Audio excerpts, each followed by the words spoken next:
بسم اللہ الرحمن الرحیم۔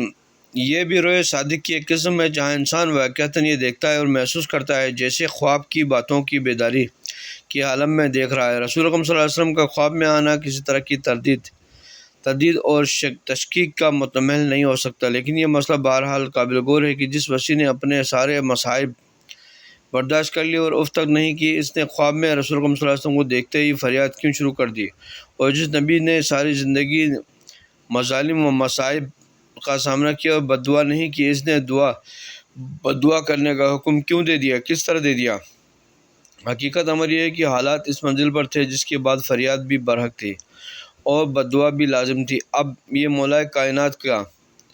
کمال کردار ہے کہ براہ راست قوم کی تباہی اور بربادی کی دعا نہیں کی، بلکہ انہیں خود انہی کے نظریات کے حوالے کر دیا کہ خدایا، یہ میرے نظریے میں برے ہیں، تو مجھے ان سے بہتر عذاب دے دے، اور میں ان کی نظر میں برا ہوں تو انہیں مجھ سے بدتر حاکم دے دے، تاکہ انہیں اندازہ ہو کہ برا حاکم کیسا ہوتا ہے۔ مولا کائنات کی یہ دعا فی الفور قبول ہو گئی اور چند لمحوں کے بعد آپ کو معصوم بندگان خدا کا جوار حاصل ہو گیا اور شریر قوم سے نجات مل گئی۔